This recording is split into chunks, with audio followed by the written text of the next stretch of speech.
Hello students, a very good morning. So today let's now discuss again further in our chapter that was units and measurement. So in the case of units and measurement, up to now, as what is the need of measurement, what is the process of measurement, and why we need a unit to assign with every quantity, physical quantity that you have known up to now. And two types of physical units we have, that is fundamental unit and derived units. So let's see now the first one, that is fundamental units and their definition. I will tell you along with that one. So we have 7 fundamental units first of all, and let's see now the definition of them as well as. So 3 fundamental units we have discussed already in last class, that was mass, units not quantities if you will see, then mass, length and time, and if they are units you will see that is kilogram, meter and second. So along besides these one, as these were the key factor of mechanics only, so we have thermodynamics, we have a lot of physics. So 7 fundamental quantity we have that can explain all the physics, means other all quantity we can just derive with the help of these one.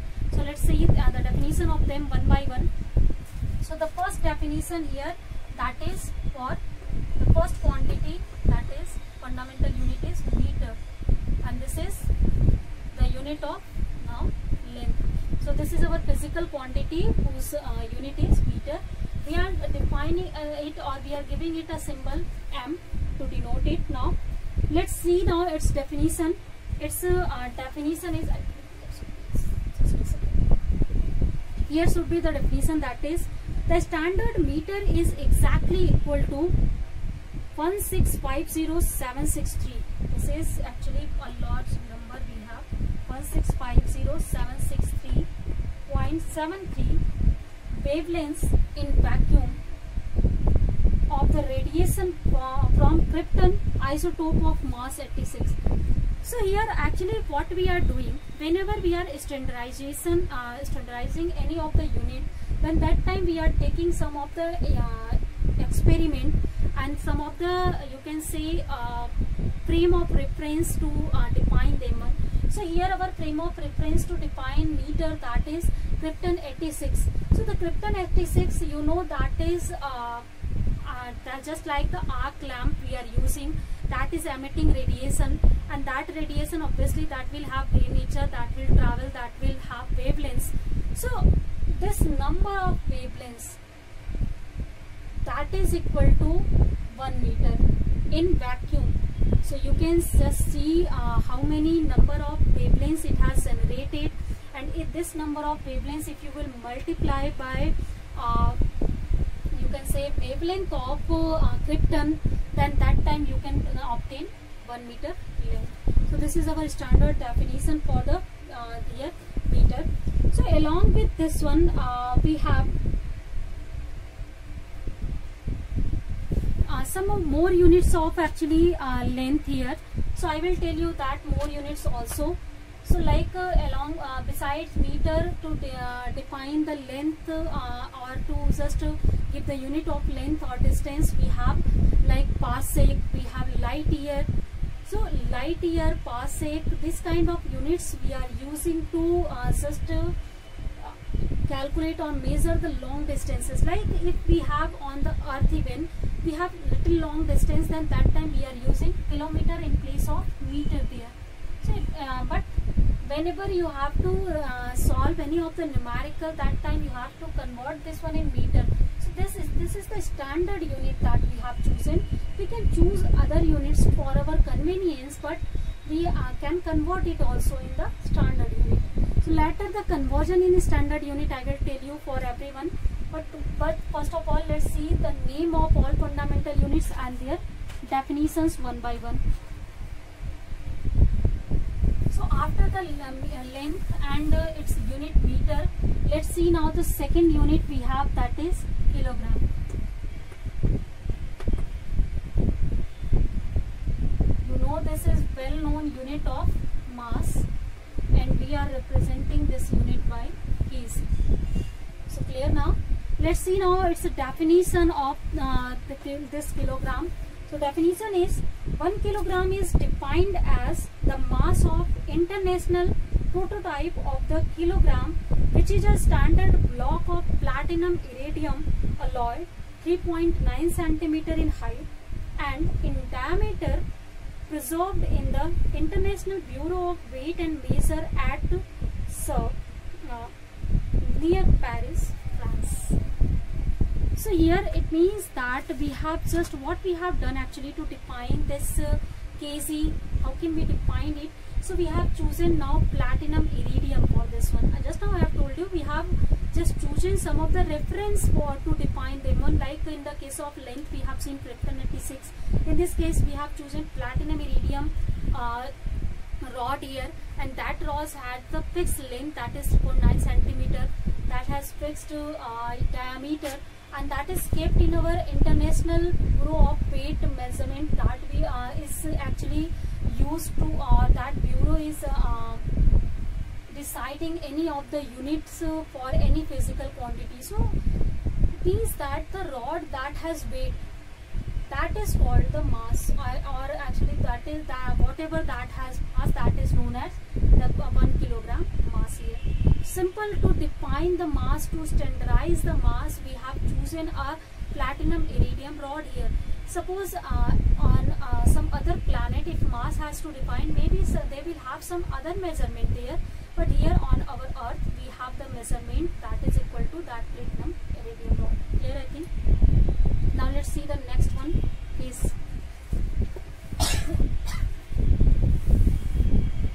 So the third definition here after this one, that is the second, that is our mechanical. First of all, I will just saying about this one. So the third definition is definition of 1 second. So you know second is well known unit of time, and we are represented by this one. So let's see now 1 second's definition and what we have chosen to as the reference point here by our standard bureau or international bureau. Let's see. 1 second is the duration of 9192. I will write just this number actually. This is a large number. 631770. This large number you are seeing. So again I will read it. 1 second is the duration of this periods of radiation corresponding to unperturbed transition between the two hyperfine level f is equal to 4, m is equal to 0, 2, f is equal to 3, m is equal to 0 of the ground state of cesium-133 atoms. Here as the reference one that we have chosen, that is cesium-133 atom, and we have also made cesium clocks by using this one.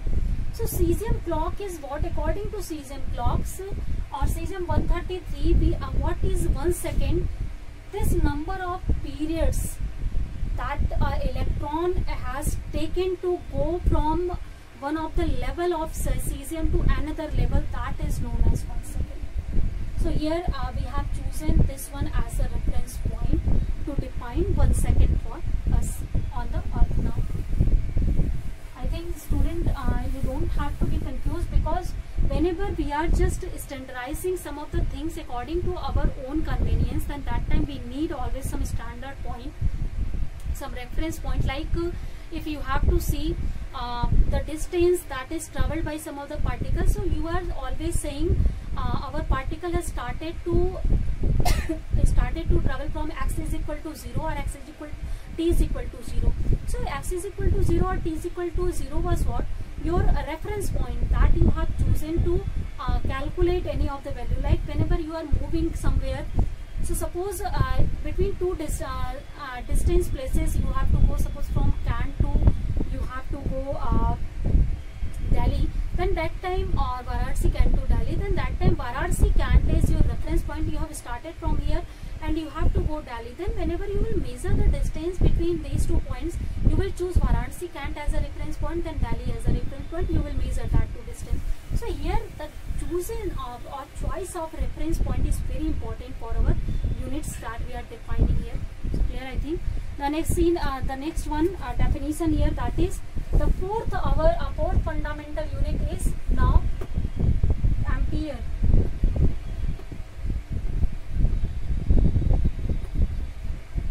And you know this is the unit of current, and we are just giving it a new symbol, that is A now. So this is the symbol of unit. This is now fundamental quantity. So this quantity will arise whenever we will have some of the charged particle, and that charged particle will start to move. Then that time this one thing we will see. So in electrostatic, magnetostatic, in electromagnetism branch, this kind of you can say unit is mostly used, and we need a lot it. So that's why this is also not depending on any other fundamental quantity like mass, time, length we had known, but that mass, time, length cannot define, or this current is not depending on that one clearly. So let's see its definition. So the Ampere's definition is, it was adopted as the unit of electric current. 1 ampere is the constant current which, when maintained in each of the two straight parallel conductor of infinite length and of negligible cross section, held 1 meter apart in vacuum, shall produce a force per unit length of 2 into 10 power minus 7 Newton per meter between them. So this concept you will just study in your 12th class. Whenever you are just putting two of the conductor as parallel, then that time these two conductors, if current is flowing in them, they are just attracting them by a force, and that force, if their distance is 1 meter we have kept, then if you know the force value, that is 2 into 10 to the power minus 7 Newton per meter, then this is the force. For this is the length, we can calculate the current, and that current is known as 1 ampere current. So this is very simple definition that we have adopted from experimental thing. Actually this is the experimental concept that we have adopted here for the current. Now let's see the next one. The fifth unit we have, that is the Kelvin. And you know Kelvin is unit of temperature.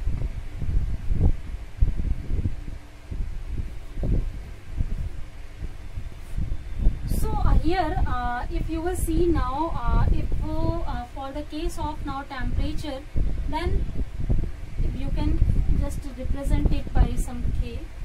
So let's see what is now the definition of Kelvin, and well known quantity it is. You know, whenever we are starting to work on heat, when the heat topic started to introduce, then that time always the temperature is the key factor of heat. So that key factor is not depending on the all four quantities that we have discussed up to now: mass, length, time and current. So this is also independent quantity that is not depending on them. So we need to assign a new unit, fundamental unit we need to again make, and that fundamental unit is called Kelvin, and this is fundamental quantity, that is temperature. So let's see its definition now. So definition is 1 degree Kelvin is the fraction 1 upon 273.16 of the thermodynamical temperature of the triple point of water. So if you will calculate the triple point of water, and you will take its suppose triple point of water is something Tp. So if you will multiply this one, then that time the value is obtained, that is equal to 1 Kelvin. Simple. So triple point is what exactly? Triple point is that point where all three phases of water existed together, that is solid, liquid and gas phase. All three phases existed together, that is known as triple point. So later in thermodynamics and in heat conduction, we will see that one piece also. We will discuss what is triple point. So this definition is, I think, now clear.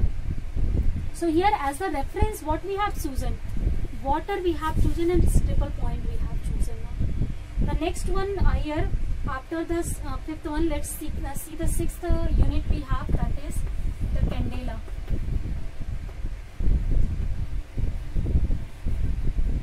candela is what? This is unit of luminous intensity.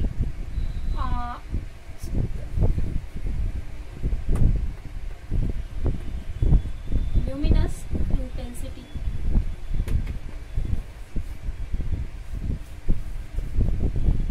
And we are just giving a sign, that is CB. Right? So first of all, I will tell you about this unit now. Luminous intensity means whenever you are using a source that is providing you intensity. That's not just now here. This kind of situation you will understand. You will understand wave concept, wave nature of light, or any of the optical source. If you will work on that one, so any of the source as that is emitting radiation or light, so that light will have some intensity. So that time this luminous intensity, that will have some different unit, because this intensity is not depending on any other factor. So that's why this is just denoted by candela. Clear? So we can simply just define this one. Let's now see the definition first. Later we will see what are the reference point that we have chosen to define this one. So 1 candela is the luminous intensity in a given direction of a source that emits monochromatic radiation of frequency 5.4 into 10 to the power 14 Hertz and has a radiant intensity of 1.683 watt per steradian in that direction. So luminous intensity is exactly what? This is intensity radiated per unit area, per unit frequency in the space. Clear? So that is our luminous intensity. So luminous intensity, we can say that is emerges from any of the source whenever this is the frequency emitted by the source, and this is the this is the intensity emitted by the source, and this is frequency emitted by the source. If this value is satisfied, at that time we can say the luminous intensity emerges out from the any of the source, that is 1 candela. Okay? So this is not any actually reference point we haven't chosen, but for the reference we have choose intensity and frequency for this one case. Now let's see our last unit, that is mole. The 7th one. This is the mole. You are familiar with this name. So this is mole is what? This measure the quantity of matter.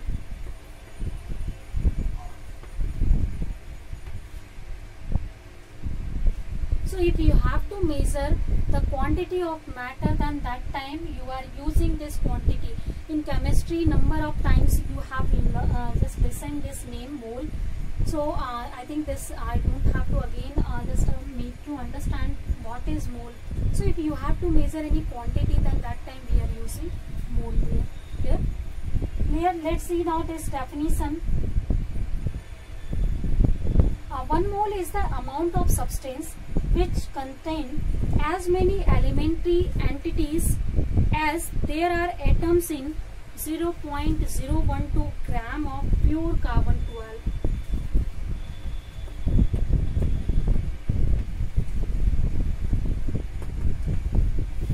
This is now our reference point. In this case, means the number of atoms contained in 0.012 gram of pure carbon-12, that is equal to 1 mole here. So 1 mole definition for this one, we are just adopted carbon-12 as the reference point. So all these reference points are very important, students, and the number that we have chosen for them, the amount that we have chosen, that is also very important to define them. So simple, this definition is done by International Bureau, and we are just working on by this all that we have. So definition of fundamental units is now clear, I think. Now let's see some of the supplementary units also we have along with these fundamental units. So let's see now supplementary units here.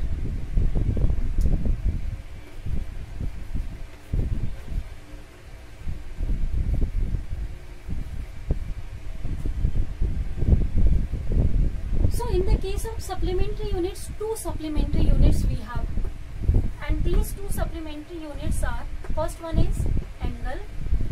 Actually this is quantity, not unit, and this one is now solid angle.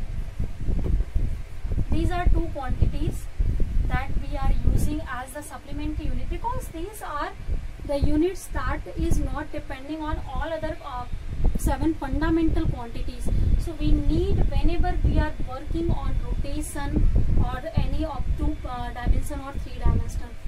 So as a unit is angle is measured in degree or radian, actually we are measuring it. So this is measured in radian and this is measured in steradian. You can also write it only. So this is radian, this is steradian. So here our units are, supplementary units are radian and steradian. Let's see now definition of first one, angle or radian. So definition is for this one, 1 radian is the angle subtended at the center of circle by an arc equal to the arc equal to in length to the radius of the circle. So if you will see, if you have some of the arc, then that time angle drawn at the center of the circle by this arc is known as 1 radian. If this angle for this one, our radius is equal to the length of the arc, if r is equal to ds. If this r and this is ds, then if this is equal to, then this time this d theta is equal to 1 radian. Clear? I think this is well known definition, you know already this definition. So you can calculate, adopt this one. So it means that whenever we are working for in 2 dimension, at that time angle and radian that will be obtained whenever angle is sometimes appear between us. Now let's see the second one. So for the solid angle, what we can write, or what will be the definition here. So solid angle is what? Whenever we are seeing any angle in space, I am saying you for 3 dimension we are using.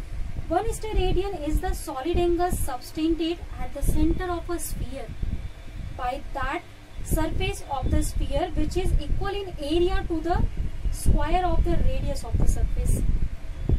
So for this one case, let me just rub first one first.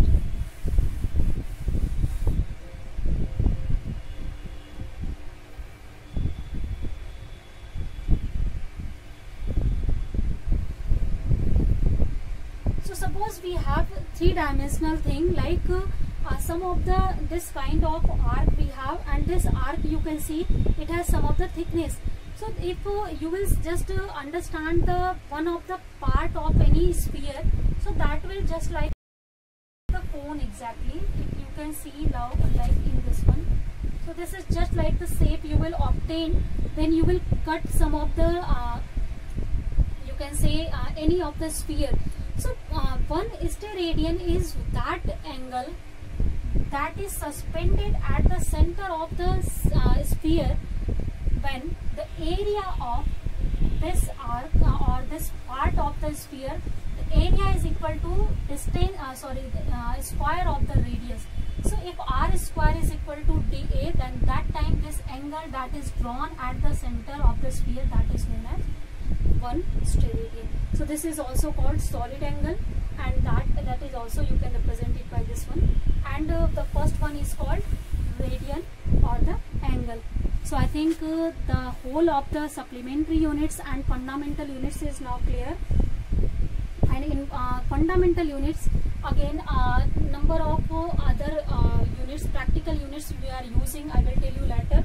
Before that one, let's see now, as if you have to convert radian in degree, that you know, for the angle you are representing this one 1 degree, 2 degree. So how can you convert it? Exactly pi radian, this is equal to 180 degree. So you can just calculate 1 radian from here. So this 1 radian is equal to 180 upon pi. So whenever you have to just calculate the value of 1 radian, or you have to convert degree into radian, you can adopt this formula. So according to this one, suppose if you have 90 degree angle and you have to convert into radian, then that time in 1 degree if you have to convert, then in 1 degree you will see pi by 180 radian we have. From this one you can calculate. So for 90 degree, as I am saying, so for 90 degree let's write down 180 here into again 90 for 1 degree this one, for 90 this one. You can cut it, this is pi by 2. So this is now equal to pi by 2 of radian. So in this way you can convert angles into radian very easily, that values we have. Now let's see students some of the practical units that we are using in our daily life. So let's see now, after the just a discussion on fundamental units, quantities and supplementary units. So now practical units. So first of all we will start again from the length. So as length or distance can be calculated from micro scale to macro scale, that is distance from two galaxies and all. So for that one we cannot use meter, kilometer there. So we are using different practical units. So let's see now. So first practical unit that we are using, that is astronomical unit. So we are representing by the astronomical unit by AU, and this is defined as it is average distance of the center of the sun from the center of the earth. Means if you have to find out the distance between center of sun and center of earth, means how distant the sun from us, then that time you can use astronomical unit. And according to this one, its value is obtained as 1.496 into 10 to the power 11 meter. Or in simple way you can also write this one equal to 1.5 into 10 to the power 11 meter. So this is now the conversion of or the practical unit of length to measure the distance between stellar bodies like planet and sun. Next one, the second one that we are using for the length, this is I am taking talking about the length here, I will write, that is light year. We are representing it by LY, light year. Now name you can write by yourself. This is astronomical unit, this is light year. So 1 light year is now let's see what is the distance. 1 light year is the distance traveled by light in vacuum for 1 year. So in 1 year, what is the distance traveled by the light? That is called 1 light year. We are again using this one to measure very long distances. So 1 light year is equal to 9.46 into 10 to the power 15 meter. Now you can see now this is greater distance than the astronomical unit. Means we are using this distance to measure the distances between two you can say galaxies and all. So we are using that one. The next one distance is unit of distance is parsec. These all are practical units that we are using for the macro scale. So parsec is what? First of all let's see now 1 parsec. 1 parsec is the radius of a circle at the center of which an arc of circle 1 astronomical unit long sustained an angle of 1 minute. Sorry, not 1 minute, 1 second. So if you have suppose any of the arc that has distance equal to length equal to 1 astronomical unit, a very long length, and that is sustaining some of the angle at the center that is equal to 1 second, then that time the radius is called, this radius is called 1 parsec. So this is the way to define this one. Means it is related to the astronomical unit, you can say. So 1 parsec is exactly equal to if you will see in case of meters, then this is 3.1 into 10 to the power 16 meter. And you can just see the relationship between parsec, astronomical unit and light year now. So let's see the relationship between AU, LY, light year and parsec. So just now I have written all the values. You can do it by yourself, but in general I'm just going to write it. 1 light year, this is equal to 6.3 into 10 to the power 4 astronomical unit, and also 1 parsec, if you will calculate, this is equal to 3.26 light years.